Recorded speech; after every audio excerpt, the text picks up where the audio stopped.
Hello students, organic chemistry के इस lecture में आज हम ऑर्गेनोमेटेलिक कंपाउंड्स स्टार्ट कर रहे हैं।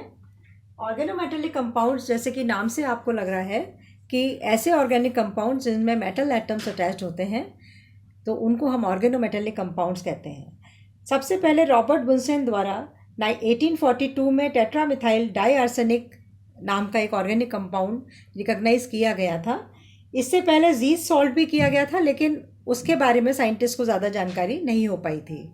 देन रिगडार्ड रिएजेंट्स भी डिस्कवर हुए, जिनके बारे में आपने पढ़ा हुआ है।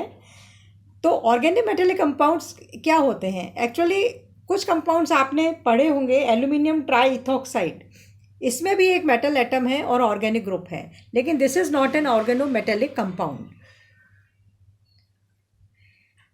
तो ऑर्गेनोमेटेलिक कंपाउंड्स एक्चुअली क्या होते हैं कि जिसमें कार्बन एटम के साथ डायरेक्टली मेटल एटम जुड़ा होता है, उनको हम ऑर्गेनोमेटेलिक कंपाउंड्स कहते हैं।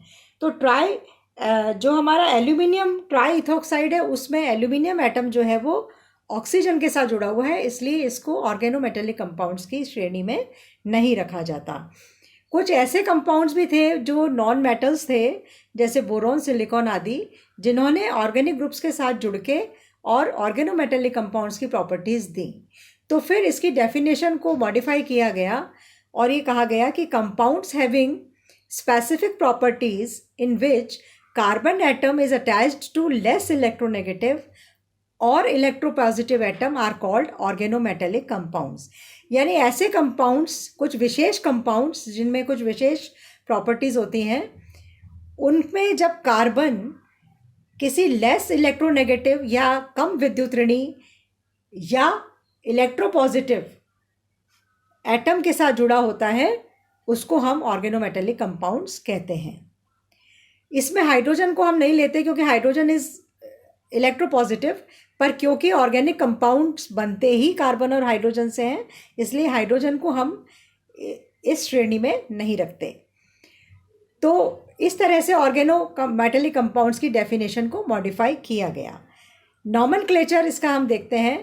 नॉमेनक्लेचर में IUPAC नेमिंग जैसे हम कोऑर्डिनेशन कंपाउंड्स और ऑर्गेनिक कंपाउंड्स की करते हैं, उस तरह इसके भी कुछ नियम हैं नॉमेनक्लेचर के। तो देखिए, पहला नियम है कि ऑर्गेनोमेटेलिक कंपाउंड में एल्किल या ऑर्गेनिक ग्रुप को पहले लिखा जाता है, उसके बाद मेटल एटम को लिखा जाता है। जैसे C2H5 lithium, ethyl lithium, C6H5Li phenyl lithium.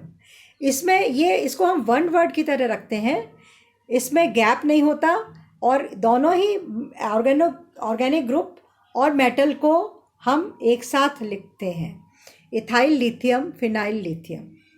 इसी तरह सेकंड जो रूल है वो ये है कि अगर ऑर्गेनिक ग्रुप के एक से ज़्यादा या दो से अधिक ग्रुप्स लगे होते हैं, तो उनको डाई ट्राई टेट्रा के रूप में हम बताते हैं।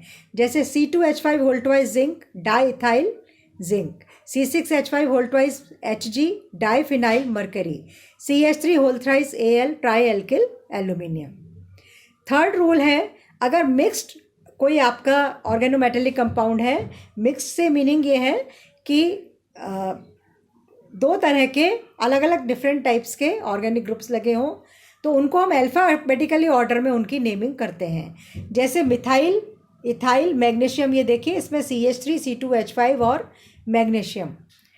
इसमें मिथाइल ग्रुप पहले लग रहा है, लेकिन नेमिंग करते समय नॉमेनक्लेचर के नियम के अनुसार हम अल्फ़ाबेटिकली ऑर्डर को देखेंगे और C2H5 इथाइल ग्रुप को हम पहले लिखेंगे, इथाइल मिथाइल मैग्नीशियम, तो इसका नाम हो जाएगा ethyl methyl magnesium.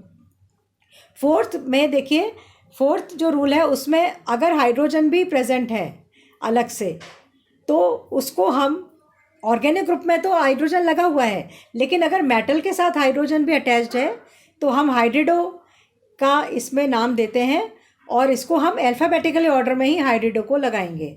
CH3, C2H5, SbH, इसमें हम नेमिंग करेंगे ethyl hydrido methyl antimony, CH3 whole twice AsH2, di hydrido di methyl arsenic. Okay, यानी हाइड्रिडो जहाँ पे अल्फ़ाबेटिकली ऑर्डर में आ रहा है वहीं हम उसको लगाएंगे।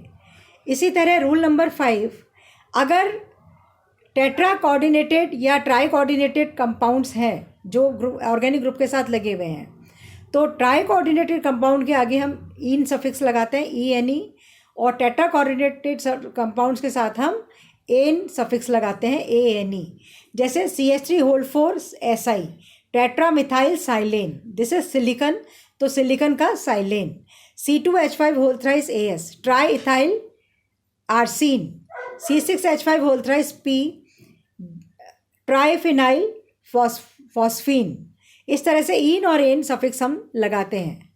6th रूल में देखिए, अगर कोई ऐसे सिचुएशन होती है जब ऑर्गेनिक ग्रुप में रिप्लेसमेंट हो जाता है, जैसे ये देखिए C6H5 फिनाइल ग्रुप में 3 हाइड्रोजन हटकर और 3 क्लोरो एटम लग गए हैं, C6H2Cl3 whole twice Mg।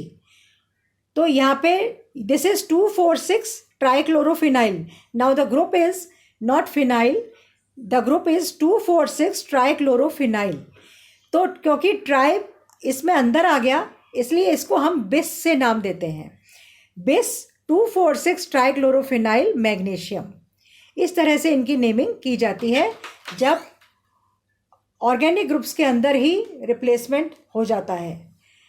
Then 7th rule is, carbonyl groups अगर मेटल के साथ अटैच होते हैं तो कार्बोनिल ग्रुप्स के का नाम बाद में लिखा जाता है और मेटल एटम का नाम पहले लिखा जाता है। जैसे NiCO4 होल 4, तो nickel tetra carbonyl, FeCO whole 5, iron penta carbonyl. इस तरह से कार्बोनिल ग्रुप में ये जो रूल है that becomes reverse. Then 8th rule है, मिक्स्ड ऑर्गेनिक कंपाउंड्स हैं, जैसे कोई इनऑर्गेनिक ग्रुप भी लग जाता है तो पहले ऑर्गेनिक ग्रुप की नेमिंग होती है, देन मैग्नीशियम और देन इनऑर्गेनिक ग्रुप। जैसे ये हमारा ग्रिनार्ड अभिकर्मक है CH3MgBr, तो इसकी नेमिंग कैसे होगी, methyl magnesium bromide. Understand. Then 9th, इसका जो लास्ट रूल है दैट इज इलेक्ट्रोनेगेटिव एंटिटी। अगर कोई कॉम्प्लेक्स जो है जिसमें एक मेटल है और ऑर्गेनिक ग्रुप है, लेकिन उस पर this complex is negatively charge, तो उसका नेमिंग हम कैसे करेंगे, उसके आगे हम मेटल के नाम के आगे 8 लगाते हैं और उसकी ऑक्सीडेशन स्टेट लिखते हैं। जैसे ट्राई मिथाइल जिंकेट 2, जिंक की ऑक्सीडेशन स्टेट इसमें +2 है, तो ट्राई मिथाइल जिंकेट इसका नाम हो जाएगा। तो these are the rules for the nomenclature of organometallic compounds. Other organometallic compounds जो हैं उनका जनरल जो एक IUPAC नेमिंग के रूल्स होते हैं, उसी तरह इनकी नॉमेनक्लेचर होती है। तो this is all about nomenclature of organometallic compounds. Thank you.